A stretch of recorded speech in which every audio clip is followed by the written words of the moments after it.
राज्यातील अनेक भागात पेट्रोल पंपांवर नागरिकांची मोठी गर्दी। जळगाव, बुलढाणा, अकोला, अहिल्यानगर, नांदेड, वाशिमसह अनेक जिल्ह्यांमध्ये रांगा। नंदुरबारच्या शहादामध्ये डिझेल भरण्यासाठी आलेल्या शेतकऱ्याला मारहाण। हिंगोलीमध्ये पेट्रोल पंपावर डिझेल घेण्यासाठी नागरिकांची मोठी गर्दी। कळमनुरीतील बोल्डा फाट्यावरील पंपावर 1 किलोमीटर पर्यंत लांबच लांब रांग। ट्रॅक्टर घेऊन नागरिक रांगेत। डिझेल रांगेतले 80% लोक काळाबाजार करणारे। मंत्री गिरीश महाजन यांच्या दाव्याने शेतकऱ्यांमध्ये तीव्र संताप।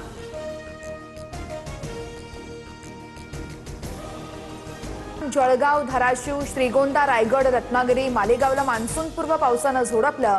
शेती पिकांसह कांदा, पपई, केळी, डाळिंबाच्या बागा उद्ध्वस्त, तर काही भागात वीज पुरवठा खंडित झाल्याने नागरिकांची तारांबळ।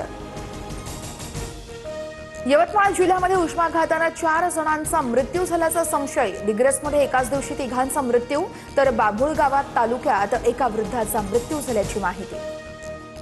आरोपी शिवराज मोटेगावकरचा नवा प्रताप। तुम्ही थेट एम्सला लागणार असं म्हणत विद्यार्थ्यांवर पाणी शिंपडतानाचा व्हिडिओ व्हायरल। विज्ञानाचा प्राध्यापक असलेल्या मोटेगावकरचा अंधश्रद्धाळूपणा समोर।